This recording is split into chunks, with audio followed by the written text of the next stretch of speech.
السلام عليكم ورحمة الله وبركاته. ازيكم عاملين ايه؟ النهاردة يوم جديد وفيديو جديد، وزي ما متعودين نرفع الفيديو بالصلاة على الحبيب. اللهم صل وسلم وزد وبارك عليك يا حبيبي يا رسول الله. وكمان ما تنسوش تدعموني بلايك. اللايك يا جماعة بيفرق معايا جدا جدا، هو اللي بيرفع لي الفيديو وبيشيره وبيخلي اليوتيوب ان هو يعني يقترحه. فاهمني؟ فبالله عليكم محدش يبخل عليا باللايك.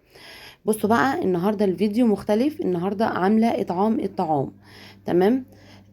الفكره النهارده جديده مشجعه. طبعا انا عايزه اقول لكم، انا يعني اول فيديو ليا لاطعام الطعام في القناه الجديده اللي هي القناه دي. تمام. طبعا قناتي التانية يعني كنت بنزل فيها كتير وافكار.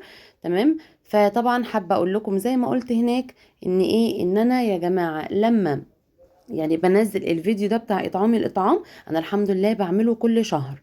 تمام. بعمله كل شهر، والحمد لله ده تشجيع من الناس.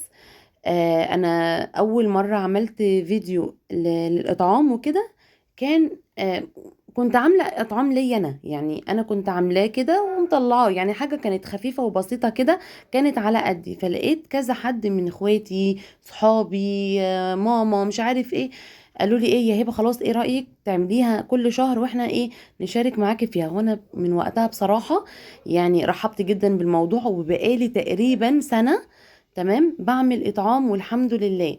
الموضوع ده شجعني ان يكون حد معايا لسبب ان ايه، ان انا ما كسلش، ما يجيش شهر اكسل. لا، انا بيتبعت لي الفلوس وهبه دي فلوس الاطعام، فبالتالي ما بكسلش والدنيا تبقى تمام معايا جدا جدا.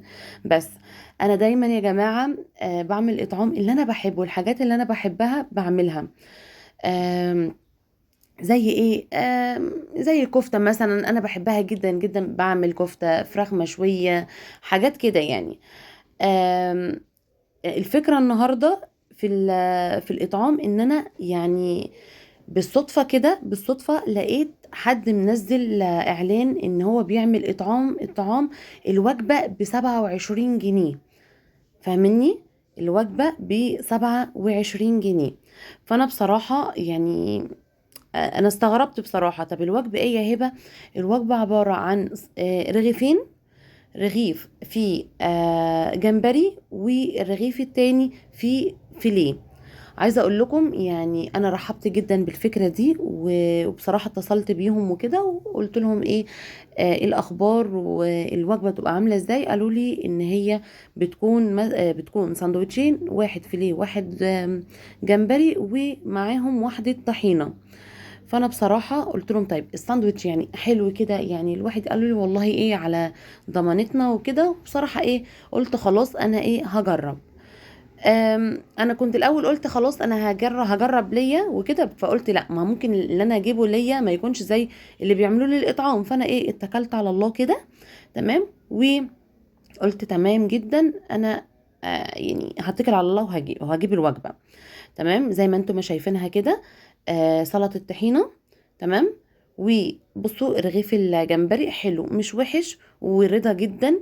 قطعة الفيليه بصوا زي ما انتم ما شايفين، والله العظيم كانت حلوة ورائعة، واكتر من رائعة. لان انا اقول لكم بقى على حاجة، هتقولي لي عرفت منين يا هبة ان هي حلوة والكلام ده؟ اقول لكم ان انا وولادي بره بقى الاطعام خالص، جبنا وايه، جبنا وجبات لينا، كل واحد جاب وجبة.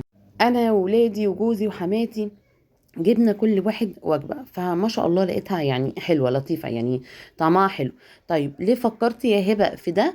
لان فيها يا جماعة ناس كتير جدا مش بيقدروا ان هم يجيبوا الجمبري، ولا بيقدروا ان هم يجيبوا سمك فيليه والحاجات اللي هي ايه بتتباع في المطاعم دي. تمام. ف فعشان كده انا حبيت ان انا اعمل الوجبات دي. وبرضو احيانا بطلع برضو كفتة مشوية من بره، فراخ مشوية من بره، والكلام ده. الحاجات يا جماعة اللي فعلا الناس غلابة جدا، ممكن يبقوا ماشيين وشامين ريحة الاكل في المطاعم وهم مش عارفين يجيبوه. فاهميني؟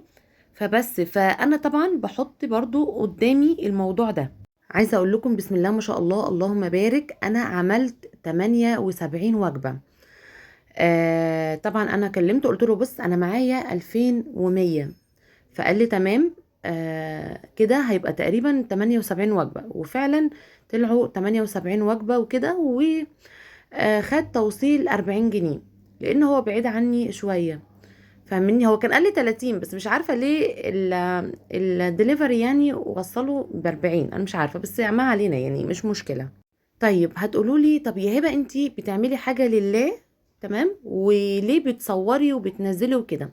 هقول لكم يا جماعه، الفكره انا لما جات لي في البدايه، انا جاتني لما لقيت حد عمل الموضوع ده، فاهمني. لما لقيت حد عمل الموضوع ده، فليه انا ما اعملوش برضو؟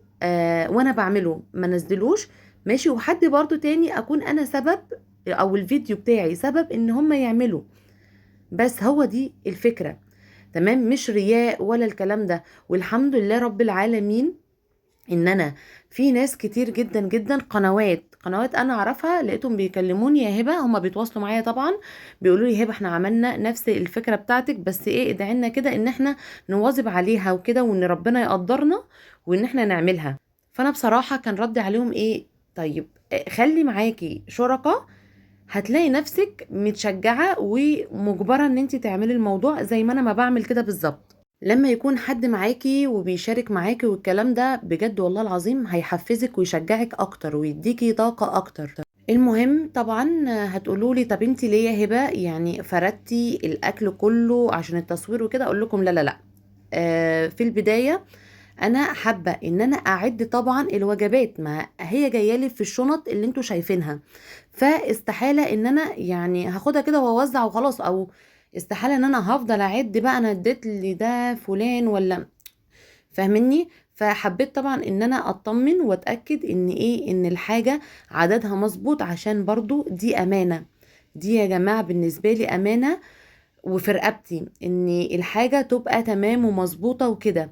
لازم اعدها، لان في ناس معايا، في ناس دافعة في الموضوع، فلازم ان انا اعد الوجبات وابقى مأمنة على كل حاجة والدنيا تبقى تمام.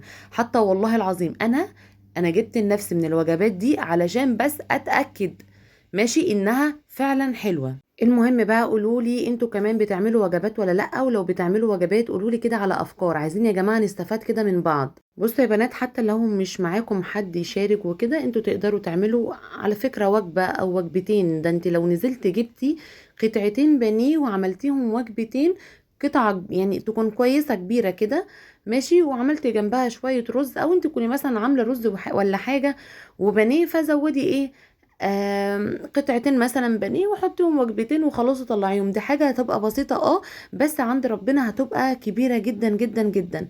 فيعني احنا نجتهد بالخير وكده. عايزة اقول لكم والله العظيم فعلا موضوع الاطعام ده بيفرق في حياتنا جدا جدا جدا. فعلا ربنا بيكرمنا وبيرزقنا وبيوسع علينا، اقسم بالله. يعني انتوا جربوها وهتلاقوا الفرق بجد. بصوا يا جماعة، أنا هنا كنت الحمد لله خلصت خالص، طلعت الوجبات، عديتها، ظبطتها، الدنيا تمام، عرفت ايه هيروح فين ومين هيروح لمين. بس كده، ما تنسوش تحطوا لي لايك، واقول لكم سلام عليكم.